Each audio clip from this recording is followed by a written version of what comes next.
지영의 날카로운 고함 소리가 저녁 식사에 숨막히는 침묵을 깨고 울려 퍼졌다. 준호야, 이제 그만할 수 없니? 엄마 너무 피곤해. 하루 종일 고생하고 집에 돌아와서도 너와 편히 있을 수 없잖아. 깜짝 놀랐다. 온몸이 떨렸다. 가슴이 아팠다. 복도 끝 작은 방. 침대 가장자리에 웅크리고 앉아있는 내 귀에는 며느리가 심하게 꾸짖는 말 한마디 한마디가 생생하게 들려왔다. 그 소리는 낡은 나무 문을 뚫고 내 가슴을 꿰뚫었다. 마치 오랜 세월을 참고 또 참아왔던 내 가슴을 망치로 두드리는 것 같았다. 준호의 흐느낌은 철없고 가슴이 아팠다. 그의 목소리는 흐느낌에 묻혀 마치 세상에 애원하듯 목이 메었다. 할머니, 저 프라이드 치킨 먹고 싶어요. 안 먹을 거예요. 프라이드 치킨 먹고 싶어요. 눈물을 흘리지 않으려 애쓰며 눈을 감았다. 머릿속에 오늘 아침의 모습이 떠올랐다. 그는 눈을 반짝이며 흥분한 목소리로 내 다리를 안고 달려왔다. 할머니, 저 프라이드 치킨 시켜주세요. 전 정말 좋아해요. 엄마는 잘 잊어버리세요. 제발 기억해주세요. 나는 고개를 끄덕이고 그의 머리를 쓰다듬으며 단호하게 약속했다. 하지만 하루 종일 집안일과 요리 걱정에 정신이 팔려 깜빡 잊고 있었다. 프라이드 치킨 한 조각이었지만 조카를 울게 하고 실망하게 했으며 억울하게 꾸중했다. 아들 우지는 찰칵 소리를 내며 젓가락을 내려놓았다. 그의 목소리는 지쳐 쉰 듯했다. 준호야, 그만해. 프라이드 치킨 없는 밥이 뭐야? 빨리 먹어. 아빠 할 일이 산더미야. 하지만 소녀는 멈추지 않았다. 더 크게 울부짖으며 어린 얼굴에 눈물이 흘러내렸다. 밥그릇을 밀어냈고 밥그릇이 흔들리며 밥알 몇 개가 식탁 위로 쏟아졌다. 식탁 가장자리를 움켜쥐고 있던 지영의 작은 손이 떨렸고 눈은 공황에 빠져 멍해졌다. 지영은 식탁에서 벌떡 일어났다. 의자가 세게 뒤로 밀려났다. 봤지? 내 엄마가 이렇게 애지중지 키웠잖아. 다 내 엄마 탓이야. 하루 종일 지쳤는데 아들 탓을 하고 있잖아. 그리고 넌 닭튀김 한 조각 때문에 날 탓하는 거야. 다시 가슴이 아팠다. 이제 준호를 울린 건 나뿐 아니라 며느리의 화를 풀어줄 구실까지 생긴 것이다. 젓가락과 그릇이 부딪히는 소리, 우진의 한숨 소리, 준호의 흐느낌 소리가 들려왔다. 그리고 준호는 점점 절망에 빠져 숨이 막혔다. 나는 꼼짝도 하지 않고 앉아 빛바랜 셔츠 자락을 움켜쥐었다. 그저 사소한 일, 그저 프라이드 치킨 한 조각이었는데 어쩌다 이렇게 됐을까? 왜 조카를 울린 걸까? 왜 식사를 말다툼으로 만들었던 걸까? 지영이의 목소리가 다시 울려 퍼졌다. 원망이 가득했다. 아이들이 너 때문에 버릇없이 자랐어. 또 누구 때문이겠어? 치킨을 내려놓는 것도 있고 어린아이를 울고 떼쓰게 내버려 두다니. 가슴이 무거웠다. 복도에서 들어오는 불빛이 문틈으로 스며들어 살짝 떨리는 내 어깨를 비추었다. 한때 내 집이라고 생각했던 이 집에서 길을 잃은 기분이었다. 작은 갈등, 프라이드 치킨 한 조각이 커다란 틈으로 변의 가족의 유대를 끊어버렸다. 그리고 나는 더 이상 그 식사의 일부가 아니라는 것을 알았다. 나는 그저 여기 앉아 모든 비난, 모든 울음, 내 가슴을 꿰뚫는 모든 소리를 듣는 늙은 그림자일 뿐이었다. 그 식사 후 온 집안이 무섭도록 무거운 침묵에 휩싸였다. 준호의 흐느낌은 점점 사라지고 어린 그의 목구멍에는 젓가락과 숟가락 소리만이 울려 퍼졌다. 젓가락과 숟가락이 접시에 부딪히는 소리는 메마르고 쓸쓸하게 들렸다. 마치 내 마음이 텅 비어 황량해진 것처럼. 지영은 조용히 그릇들을 주워 담았다. 숨을 거칠게 몰아쉬며 마치 바닥을 한 걸음 내딛는데 모든 피로를 쏟아내고 싶은 듯했다. 우지는 더 이상 아무 말도 하지 않았다. 그의 눈은 피곤에 찌든 채 쌓인 서류 더미를 바라보고 있었다. 마치 방금 일어난 혼란에서 벗어나고 싶은 듯. 복도 끝 작은 방에 앉아 꼼짝도 하지 않았다. 낡은 손으로 빛바랜 셔츠 자락을 꽉 움켜쥐었다. 가냘픈 어깨가 살짝 떨렸다. 창밖은 온 동네가 어둠에 휩싸여 있었다. 가로등 불빛이 비쳐 얼룩덜룩한 벽에 희미한 빛을 비추었다. 초겨울 바람이 문틈으로 살랑살랑 불어와 방 안으로 스며들었다. 차가웠지만 이불을 덮을 생각은 없었다. 살갗에 스며드는 추위는 가슴이 얼어붙는 추위에 비하면 아무것도 아니었다. 천장을 올려다보았다. 눈은 바싹 말랐지만 따끔거렸다. 머릿속에는 준호의 울음소리, 지영의 고함, 우진의 꾸중이 끝없이 울려 퍼졌다. 그 모든 것이 이미 말없는 상처로 뒤덮인 낡은 가슴에 채찍처럼 박혔다. 딱 한 조각의 치킨, 딱 한 조각의 치킨, 그리고 이렇게 조카와의 작은 약속, 지키지 못한 조카를 울게 하고 억울하게 혼나게 하고 며느리를 더욱 원망하게 하고 아들을 실망시켰다. 밖에서는 시계의 똑딱거리는 소리가 밤의 슬픔을 한 방울 한 방울 새는 듯했다. 부엌은 어두웠다. 온 집안이 고요했다. 모든 것이 나를 말없는 죄책감 속에 가두는 듯했다. 눈을 감고 심호흡을 한 후 눈물을 삼키려 했었다. 그리고 천천히 일어섰다.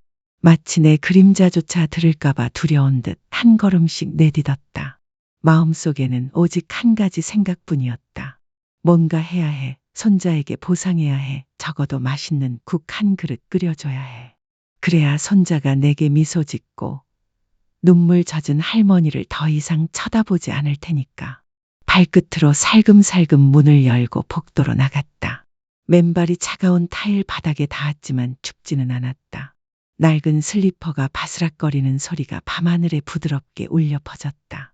부엌으로 향했다. 방은 어둠으로 가득했고 그곳에는 나와 손자의 작은 슬픔을 달래주고 싶은 내 작은 소망만이 있었다.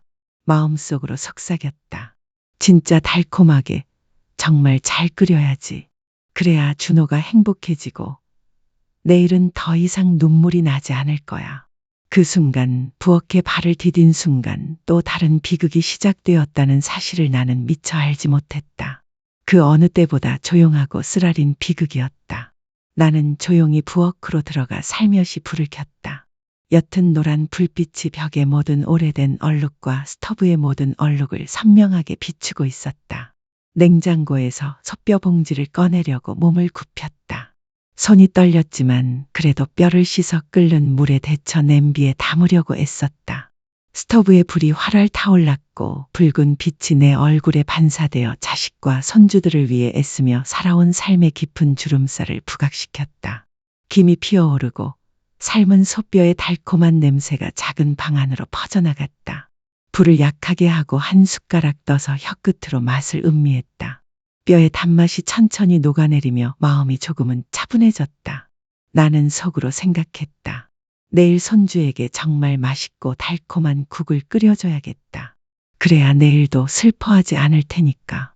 찬장을 열고 참기름 병을 꺼냈다. 손이 더욱 떨렸다. 그때 거실에서 전화벨이 요란하게 울렸다. 마치 뭔가 나쁜 일이 일어나기를 재촉하는 듯 다급하고 긴박했다. 나는 잠시 망설이며 국그릇을 바라보다가 밖을 바라보았다. 뭔가 중요한 일이 있을 거야. 불을 끄고 나가서 들어봐야겠다. 급하게 가스레인지 손잡이를 돌렸지만 완전히 끄지는 않고 아주 약하게만 돌렸다. 벨이 더욱 다급하게 울렸다. 낡은 슬리퍼가 차가운 타일 바닥에 끌리며 나는 재빨리 걸음을 옮겼다. 여보세요, 듣고 있어요. 낯선 사람의 당황한 목소리였다. 죄송합니다. 잘못 걸었습니다. 나는 한숨을 쉬며 아무렇지 않게 걱정했던 자신을 속으로 자책했다. 부엌으로 돌아왔지만 나는 멍해졌다. 짙은 검은 연기가 부엌을 뒤덮고 있었다. 매캐한 냄새가 코를 찌르고 불처럼 화끈거렸다.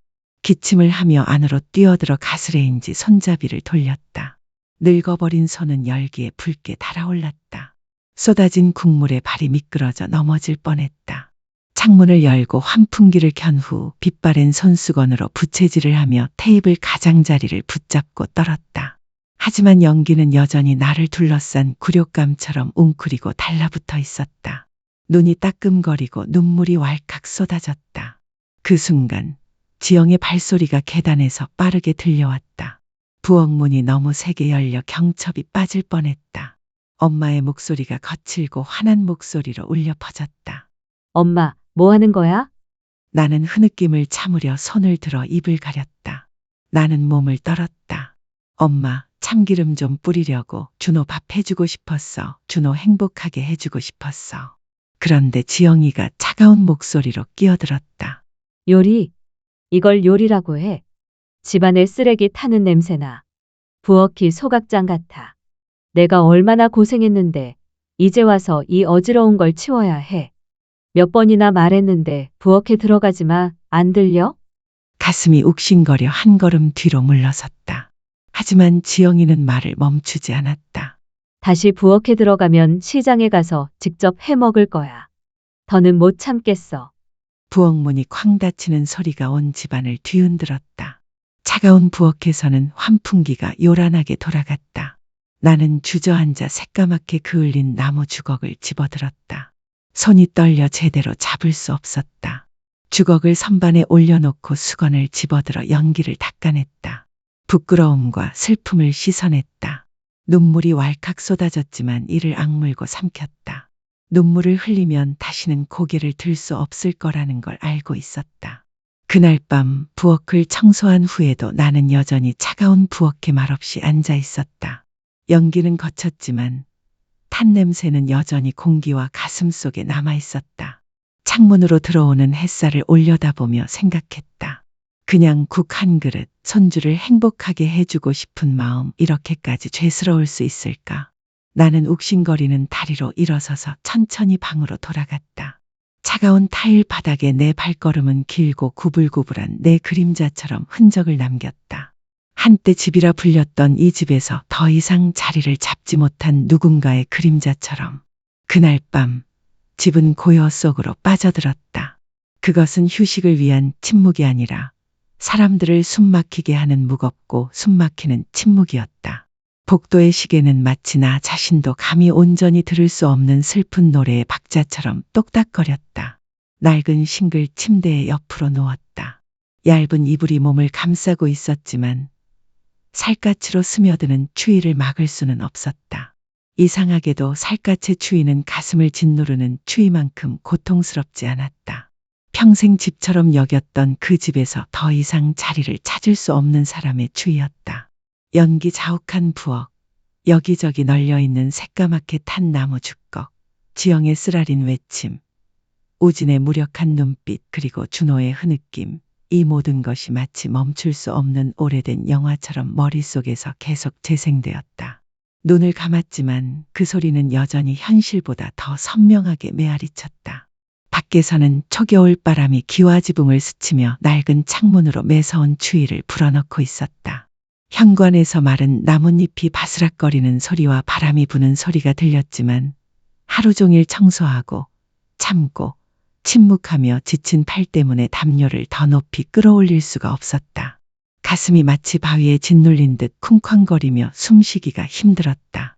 따뜻한 물 한 모금만 마시면 숨쉬기가 조금 더 편해질 거라고 생각했지만 마음속 깊은 곳에서는 알고 있었다. 그저 어둠에서 벗어날 핑계를 찾고 있었을 뿐이었다. 불필요한 그림자처럼 밀려들어온 작고 좁은 방에서 벗어나고 싶었던 것이다. 살짝 일어나 얇고 해진 카디건을 걸치고 아주 조용히 문을 열었다. 마치 내 숨소리가 누군가에게 방해가 될까봐 두려운 듯. 복도의 야간등 불빛이 차가운 타일 바닥에 희미한 빛을 뿌리며 부엌으로 발걸음을 옮기는 내 모습을 비추었다. 하지만 거실을 지나가다가 문득 멈춰 섰습니다. 반쯤 닫힌 문틈으로 지영과 우진의 목소리가 들려왔기 때문입니다. 그들의 목소리는 낮고 속삭였지만 고요한 밤, 단어 하나하나, 글자 하나하나가 바늘처럼 제 귀와 심장을 꿰뚫고 저를 멈춰 세웠습니다. 움직일 수도, 숨을 거칠게 쉴 수도 없었습니다. 그저 듣기만 하려고 했지만 그때마다 고통이 느껴졌습니다. 바로 그 순간 겨울밤의 추위와 문틈으로 스며드는 희미한 불빛 속에서 평생 듣고 싶지 않았던 이야기들이 들려왔습니다. 반쯤 닫힌 거실 문 앞에 멈춘 채 서 있었습니다. 마치 누군가 제 심장에 돌멩이를 묶어 절망의 밑바닥으로 밀어 넣은 듯 마음이 무거웠습니다. 그저 돌아서고 싶었습니다. 아무 소리도 듣지 못한 척하고 싶었지만 다리를 움직일 수가 없었습니다. 가슴 속에서 불안감이 커져 모든 감각을 압도했기 때문입니다. 좁은 문틈으로 지영의 목소리가 울려 퍼졌다. 작았지만 고요한 밤 그 목소리 하나하나가 내 가슴을 찌른 듯했다. 몇 번이나 말했는데도 어머니는 서류에 서명을 안 하셨어. 서명 안 하시면 토지분할증은 어디서 구해오셨어? 중개업자에게 약속했는데 이제 와서 어떻게 약속을 어기니? 눈을 감았지만 그 말이 칼날처럼 내 가슴을 꿰뚫는 것을 막을 수 없었다. 오랜 세월을 아껴왔고 오랜 희생을 감수하며 살아왔는데 이제 와서 며느리가 땅을 팔아치우려는 음모를 꾸미며 마치 나를 짐처럼 곧 버려질 낡은 물건처럼 삶의 벼랑 끝으로 밀어붙이는구나. 우진의 목소리가 높아졌다. 지치고 쉰 목소리였다. 마치 믿음과 용기를 모두 잃은 사람 같았다. 알아. 하지만 어머니는 고집이 세셔서 내 이름만 남겨도 돼. 내가 하고 싶은 대로 해라고 하셨어. 의심하실까봐. 뭐 의심할 게 있어? 지영이가 쏘아붙였다. 그녀의 목소리는 너무 차가워서 나는 몸을 떨었다. 엄마는 연세가 많으시니까 뭘 더 알겠어? 그냥 서명하라고 하면 나중에 더 편할 거야. 엄마는 날 믿어. 서명만 하면 내가 다 해줄게. 경기도 요양원에 데려다 줄게. 깨끗하잖아. 매달 용돈 좀 보내주면 끝. 다리가 후들거리고 심장이 쿵쾅거리며 가슴에서 튀어나올 듯 뛰었고 숨이 막혔다. 나는 생각했다. 이 사람이 우진일까? 열이 날 때마다 품에 안고 매 끼니 걱정하고 잠도 못 자게 하던 그 아들. 아니면 이제 내 아들 얼굴을 한 낯선 사람일까? 우진은 한참 침묵하더니 작고 비참한 목소리가 울려 퍼졌다. 하지만 너무 잔인한 거 아니야? 지영은 비웃었다. 그녀의 목소리는 칼날처럼 날카로웠다. 무정하다고? 무정하다고 날 이렇게 살게 하다니. 정신 나간 늙은 여자가 부엌을 불태우고 아이를 울리고 집을 엉망으로 만든다니. 정말 무정해. 안 그러면 내일 엄마한테 말할 거야. 더 이상 못 참겠어. 그 말을 들으며 가슴이 조여오는 것을 느꼈다. 한마디 한마디가 가슴을 짓누르는 듯했다. 너무 무거워서 벽끝을 붙잡고 버텨야 했다. 늙은 손이 떨렸고 이마에는 식은땀이 흘러내렸다. 한 걸음 두 걸음 뒤로 물러섰지만 한 걸음 한 걸음이 평생 지키려 애써온 믿음을 짓밟는 것 같았다. 손에 쥔 유리잔이 손가락에서 미끄러져 싱크대에 떨어졌다. 그 소리는 밤새도록 메아리쳤다. 그 소리는 어둠 속으로 녹아들었지만 나에게는 모든 것이 무너지는 소리였다. 깨진 신뢰, 깨진 사랑, 그리고 내가 살아가기 위해 의지했던 이른바 가족이라는 것의 붕괴. 방으로 돌아왔을 때 낡은 나무 문이 뒤에서 닫혔다. 가볍게 들렸지만 마치 내 영혼 위로 돌무더기가 산처럼 무겁게 느껴졌다. 침대 가장자리에 앉아 두 손을 모아 떨리는 무릎에 힘을 주었다. 방 안은 짙었지만 내 마음속 어둠은 그보다 더 짙고 차갑고 더 고통스러웠다. 천장을 올려다보았다. 눈은 크게 뜨였고 메마르게 가라앉아 있었다. 더 이상 흘릴 눈물도 없었다. 쿵쾅거리는 심장 소리만 들렸고 매 순간 아팠다. 복도에 놓인 시계는 여전히 똑딱거리고 있었다. 마치 내 마음속에서 죽어가는 희망의 박동을 세는 듯. 그리고 그 순간 나는 깨달았습니다. 오늘 밤 나는 모든 것을 잃었다는 것을. 땅도 집도 아닌 결코 잃어버릴 수 없다고 믿었던 것. 세상에서 가장 사랑하는 사람들에 대한 사랑, 존경, 그리고 신뢰 말입니다. 그날 밤은 마치 평생처럼 길게 느껴졌고 벽시계의 똑딱거림 하나하나가 내 가슴 속 슬픔의 고동을 더 깊게 하는 듯했습니다. 방 안의 어둠은 더 이상 밤의 어둠이 아니라 내 영혼을 감싸 안았던 어둠, 마지막 신앙의 빛마저 막 꺼져버린 어둠이었습니다. 나는 오랫동안 침대 가장자리에 앉아 꼼짝도 하지 않았습니다. 두 늙은 손을 꼭 잡고 차가웠고 마치 내 마음이 온기를 잃은 듯했습니다. 창밖으로는 초겨울 바람이 기와 지붕을 스치고 지나갔고 마당에는 마른 나뭇잎들이 바스락거렸으며 하늘에서는 이슬이 쏟아져 유리창을 흐릿하게 만들었습니다. 하지만 더 이상 추위를 느끼지 못했습니다. 가장 큰 추위가 내 안에 깊숙이 자리 잡고 있었기 때문입니다. 굴욕의 추위, 가족의 경계 밖으로 밀려났다는 것을 깨달은 사람의 추위였습니다. 우진이를 생각했다. 그토록 많은 사랑과 희생으로 키웠던 아들, 지영이를 생각했다. 아들처럼 여기고 온 마음을 다해 사랑했던 아들, 그리고 어린 손자 준호를 생각했다. 내 마음을 사로잡은 유일한 존재. 수많은 이미지가 뒤엉켜 겹쳐졌다. 누군가의 차가운 손에 마지막 획이 지워진 미완성 그림처럼. 그리고 그날 밤 숨막히는 침묵 속에서 나는 한 가지 깨달았다. 그저 여기 앉아 더 많은 칼날이 내 심장을 찔러오기를 기다릴 수는 없었다. 한때 온 마음을 다해 사랑했던 사람들에게 이 심장이 짓밟히도록 내버려 둘 수는 없었다. 이제 뭔가를 해야 할 때였다. 복수를 하거나 나 자신을 증명하려는 게 아니라 모든 것이 너무 늦기 전에 마지막 한 조각의 명예를 내 것으로 간직해야 했다. 다음 날 아침에 햇살이 창문을 통해 스며들기 시작했다. 마치 새 하루가 시작되었음을, 그리고 새로운 길을 시작할 때가 되었음을 일깨워주는 듯했다. 감히 생각해 본 적도 없는, 하지만 이제 다른 길이 없었다. 그날 아침, 초겨울의 희미한 햇살이 창문을 통해 스며들어 얇고 낡은 담요를 비추는 동안 나는 침대 가장자리에 조용히 앉아 낡은 두 손을 꼭 쥐고 눈을 크게 뜨고 있었다. 밤새도록 잠이 오지 않았다. 차가운 벽식의 똑딱거림 때문이 아니라 잠들 수 있는 평화가 더 이상 내 안에 남아있지 않았기 때문이었다. 나는 다른 날 아침과 다름없이 조용하고 인내심 넘치고 체념한 듯한 모습으로 천천히 방을 나섰다. 아무도 눈치채지 못하도록 그 마른 몸 안에서 수많은 긴 밤 동안 눈물로 물을 준 씨앗처럼 결의가 싹트고 자라고 있다는 것을 아무도 의심하지 못하도록 나는 여전히 설거지를 하고 식탁을 닦고 바닥을 쓸고 침대볼을 개고 몇 년 동안 해왔던 모든 일을 했다. 어젯밤의 치욕을 잠시 잊기 위해서였다. 하지만 모든 움직임과 숨결마다 마음속에서 들려오는 메시지가 또렷하게 들렸다. 더 이상 기다리지 마. 내 마지막 자존심까지 앗아가지 마.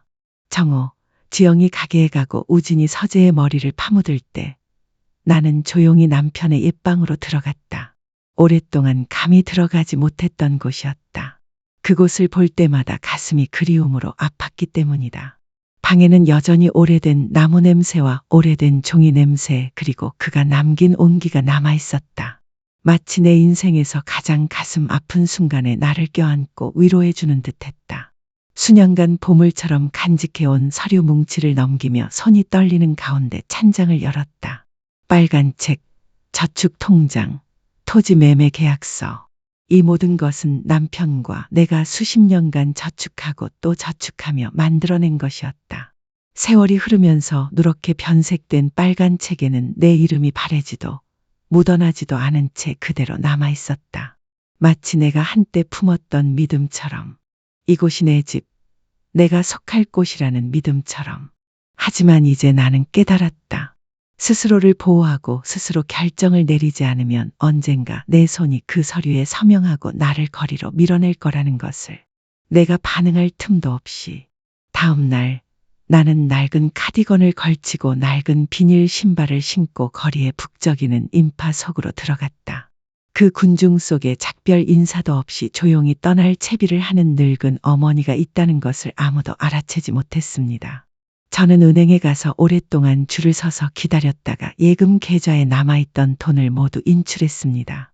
숫자가 적힌 긴 영수증, 페니, 센트 하나하나까지 그토록 많은 땀과 말없는 희생이 빗바랜 핸드백 안에 깔끔하게 담겨 있었습니다. 은행에서 저는 남편의 오랜 친구가 일하던 법률 사무소로 갔습니다. 저는 조용히 앉아 그들의 조언을 들었습니다. 더 이상 떨리는 마음도 침울한 눈도 없었습니다. 제 명의로 된 모든 자산을 팔고 싶습니다. 비밀리에 빨리 팔아야 합니다. 가족 중 아무도 모르게요. 변호사는 놀라며 물었습니다. 정말이요? 자녀와 손주들과 상의해 보시는 건 어떠세요? 저는 그를 바라보며 미소를 지었습니다. 희미하지만 그 어느 때보다 강한 미소였습니다. 스스로에게 물었습니다. 이번에는 제가 살아야죠. 돌아오는 길.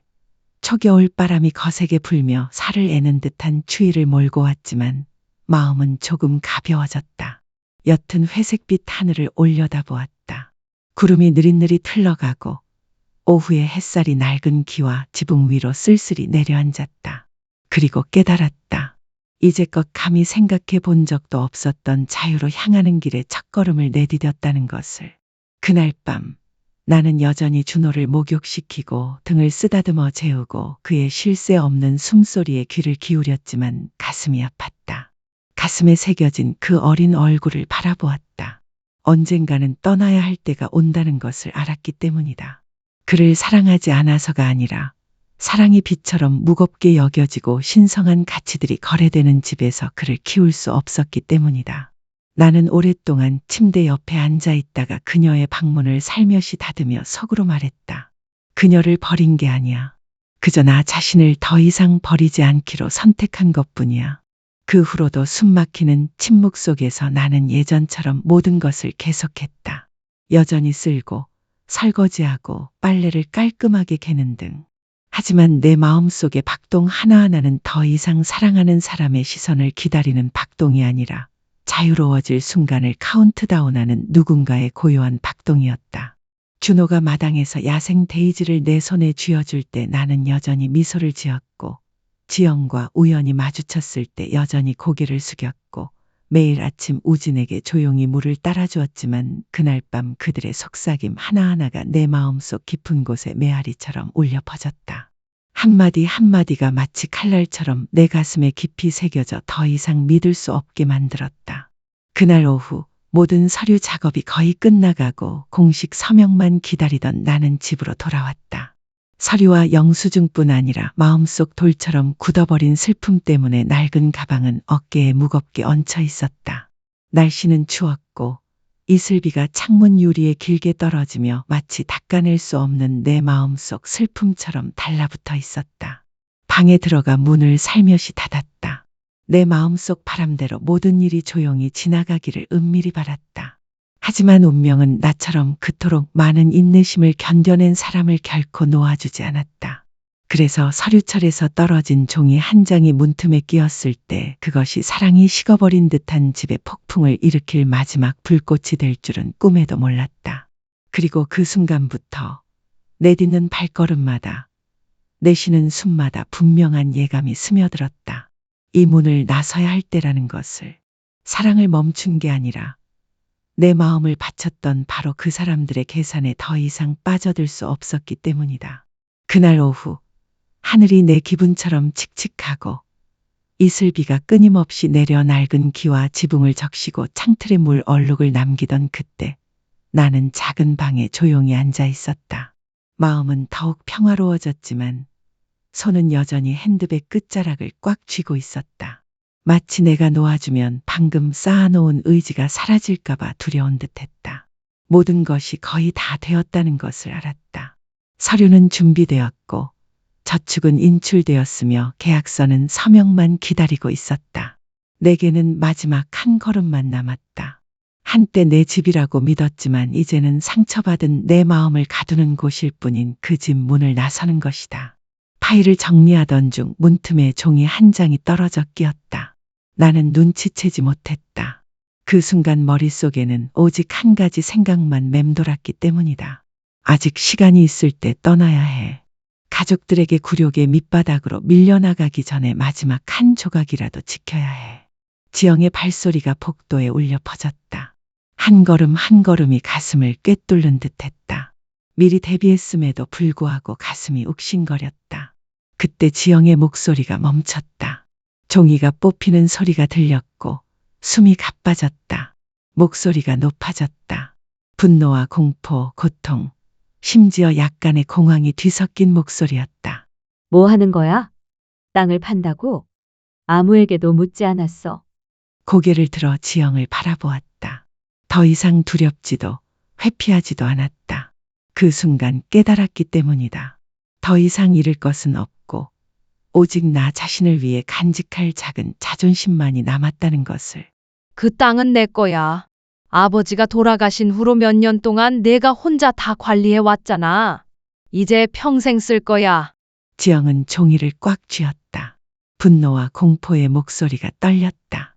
나는 어쩌고, 우진은 어쩌고, 준호는 어쩌고. 그렇게 가버렸잖아. 내가 잔인하지 않다고 생각해. 나는 낮지만 단호한 목소리로 지영을 바라보았다. 내가 잔인하냐고 묻는 거야? 그럼 누가 너를 속여 서류에 서명하게 했다는 거야? 누가 너를 요양원에 밀어 넣으려 했지? 이 가족을 위해 평생을 바친 너를 청산해야 할 존재로 만든 거야? 지영은 눈물을 흘리며 가만히 서 있었지만 더 이상 대답할 말이 없었다. 내가 더 이상 말할 필요도 없이 진실이 밝혀졌기 때문이다. 나는 종이를 주워 모았고 손은 더 이상 떨리지 않았다. 나는 어깨에 가방을 걸치고 지영을 지나쳤다. 그것은 내가 며느리 앞에서 고개를 숙이지 않고 소심하지 않고 의무를 다하고 마지막 명예를 지키려는 사람의 태도로 처음이자 마지막으로 지나친 것이었다. 문이 내 뒤에서 닫혔다. 당기는 소리도 나를 쫓아오는 사람도 없었다. 오직 초겨울 바람이 베란다를 스치며 바랜 카디건을 흩날리는 소리만이 들렸다. 마치 오랜 세월 나를 가두었던 음모에서 내 발걸음을 떼어내는 듯했다. 하지만 대문을 나서자마자 나는 걸음을 멈추고 2층을 올려다보았다. 준호의 창문이 여전히 열려 있었다. 유리창에 뺨을 대고 있는 소년의 그림자가 보였다. 그의 붉은 눈은 내가 걸어가는 모습을 지켜보고 있었다. 나는 가방을 더욱 꽉 쥐며 속으로 말했다. 나는 그를 버리지 않았어. 그저 그가 거짓말에 둘러싸여 자라도록 내버려 둘 수 없었을 뿐이야. 다음 날 한때 웃음꽃이 피었던 3층 집에 매물 표시가 붙었고 얼마 지나지 않아 또 다른 가족이 이사를 왔다. 새 커튼과 새 가구를 들여왔지만 그곳의 옛 추억을 결코 대체할 수는 없었다. 우진과 지영이는 어디든 전화하고 문자, 이메일로 연락을 했어요. 엄마, 미안해요. 제발 돌아와요. 이렇게 떠나면 준호는 어떻게 살아요? 집에 가. 아무것도 필요 없어. 너만 있으면 돼. 하지만 나는 침묵을 지켰어요. 화가 나서가 아니라 그들이 엄마를 잃어서 아픈 게 아니라 자기 것이라고 생각했던 무언가를 잃어서 아픈 거라는 걸 알았기 때문이에요. 이제 나는 머나먼 바다에 있는 작은 방 창가에 앉아 해변에 부딪히는 파도 소리를 듣고 마당의 들국화가 바람에 흔들리는 것을 바라보았어요. 몇 년 만에 처음으로 마음이 바람처럼 가볍고 파도처럼 평화로워지는 것을 느꼈어요. 왜냐하면 나는 더 이상 그 집 사람이 아니지만 여전히 그 집을 평생 사랑했던 사람이라는 걸 알았기 때문이에요. 낯선 땅의 작은 방에 혼자 앉아 있을 때 내 마음이 얼마나 지치고 외로웠는지 그리고 동시에 내 인생의 그 어느 때보다 강했음을 깨달았습니다. 더 이상 거친 말을 듣지 않아도 되고 경멸하는 눈빛을 보지 않아도 되고 왜 내가 한때 내가 지었던 바로 그 집의 짐이 되었는지 매일 밤 스스로에게 묻지 않아도 되었습니다. 창문으로 불어오는 바닷바람은 파도의 짠맛을 실어 이마에 떨어진 몇 가닥의 흰 머리카락을 날렸습니다. 나는 따뜻한 차 한 잔을 꽉 움켜쥐고 앉아 있었습니다. 땅과 하늘의 매서운 추위를 떨쳐내고 내 마음속 더 깊은 차가움을 떨쳐내기 위해서였습니다. 헌신적으로 사랑했지만 더 이상 사랑받지 못하는 사람의 차가움을 떨쳐내기 위해서였습니다.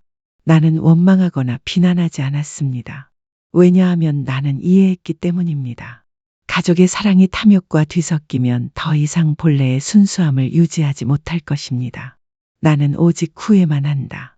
한때 따뜻했던 집에 대한 후회, 한때 웃음으로 가득했던, 이제는 기억의 조각으로 산산이 조각난 식사에 대한 후회.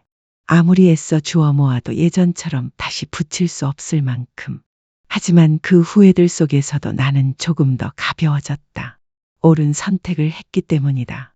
그 후회들이 내 마지막 자존심을 앗아가도록 내버려 두지 않았고 그 달콤한 상처들이 이미 상처투성이었던 내 옛 마음을 더 깊이 파고들도록 내버려 두지 않았다. 나는 더 이상 그 집의 조용한 그림자가 아니었다. 이제 나는 나 자신이었다. 어머니이자 할머니 그리고 희생만 알던 세월 속에서도 여전히 스스로를 사랑하는 마음을 가진 사람이었다.